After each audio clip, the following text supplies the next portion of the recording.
कोपरगाव तालुक्यातील चासनळी येथे शुक्रवारी 22 ऑगस्ट रोजी सकाळी मिजगुळे दाम्पत्याचे मृतदेह त्यांच्या राहत्या घरात आढळून आल्याने एकच खळबळ उडाली होती। पतीने पत्नीची हत्या करून स्वतः गळफास घेऊन जीवन संपवल्याचे निदर्शनास आले।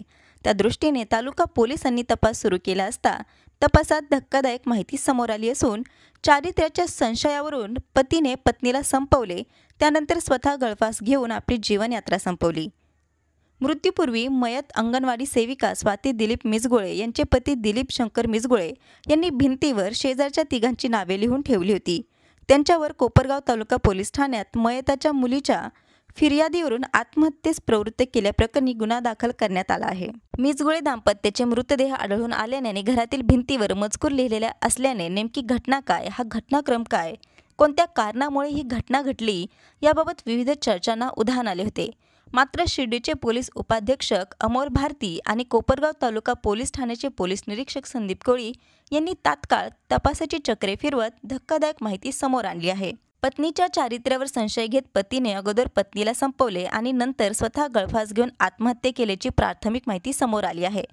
मयताची मुलगी गायत्री अजय जोशी राहणार पुणतांबा तालुका राहता यांनी कोपरगाव तालुका पोलीस ठाण्यात शेजाऱ्यांविरुद्ध फिर्याद दिली असून त्यात म्हटले आहे की आरोपी गोरख चौरे, संदीप चौरे आणि आशा चौरे यांनी माझ्या वडिलांना वारंवार त्रास दिल्याने आणि भांडण केल्याने वडिलांनी गळफास लावून स्वतःला संपवले आहे।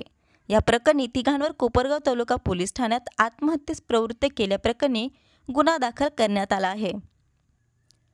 संवाद महाराष्ट्रासाठी रवी वाघडकर, कोपरगाव।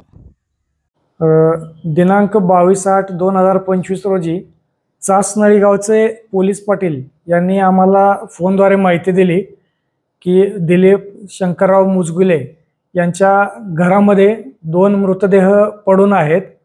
त्याची खात्री करण्यासाठी आम्ही वरिष्ठांना माहिती देऊन तात्काळ पथकासह आमच्या रवाना झालो। घटनास्थळी गेल्यावरती गावकऱ्यांनी सर्वप्रथम एखाद्या व्यक्ती आत जिवंत असण्याची शक्यता आहे याच्याकरिता दरवाजा तोडलेला होता।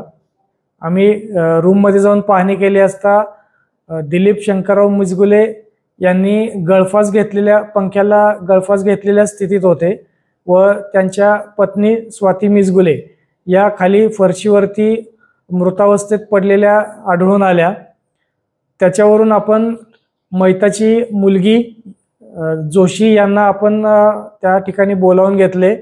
त्याच्यानंतर मृतदेह पीएम करण्यात आलं। पीएम मध्ये वैद्यकीय अधिकारी यांनी प्राथमिक अंदाज दिलेला होता की दिलीप शंकरराव मुजगुले यांनी गळफास घेऊन आत्महत्या केलेली आहे आणि त्यांच्या पत्नी स्वाती मिजगुले यांची उशीच्या साहाय्याने त्यांचा चेहऱ्यावरती दाब देऊन त्यांच्या श्वसनावरोधून त्यांचा मृत्यू झालेला आहे।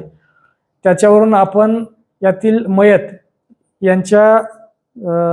यांची मुलगी गायत्री अजय जोशी यांनी त्यांच्या घरामध्ये ज्या भिंतीवरती तिचे वडील यांनी जे नावं लिहिलेली होती, 3 तिघांविरुद्ध तक्रार दिलेली होती त्याच्यामध्ये, तर त्याच्यावरून आपण पोलीस ठाण्याला त्यांनी त्यांच्या वडिलांना आत्महत्येस प्रवृत्त केल्याच्या कारणावरून त्यांच्या मुलीने दिलेल्या तक्रारीवरून आपण कोपरगाव तालुका पोलीस ठाणे येथे गुन्हा दाखल केलेला आहे। यातील 2 आरोपितांना अटक करण्यात आलेली आहे। त्यांचा आज आपण रिमांड घेतलेला मान्य न्यायालयात हजर केले असता त्यांचा 2 दिवसाचा पोलीस कोठडी रिमांड मंजूर करण्यात आलेला आहे। आरोपींची नावे काय काय आहेत?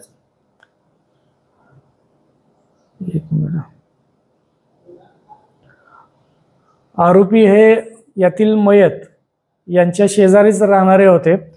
त्यांची नावे गोरख चौरे, संदीप चौरे व आशा चौरे अशी आहेत।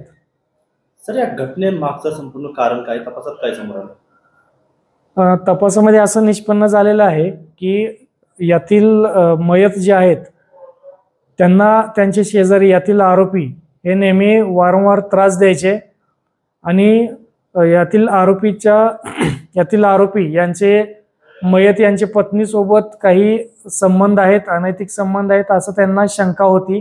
त्यावरून त्यांच्यामध्ये नेहमी वाद व्हायचे। त्यामुळे या वादाच्या पर्यवसन म्हणजे त्यांना त्याचा खेद होऊन त्यांनी सदरचा प्रकार केल्याचे प्राथमिक अंदाज आहेत. अजून पुढील तपास सुरू आहेत.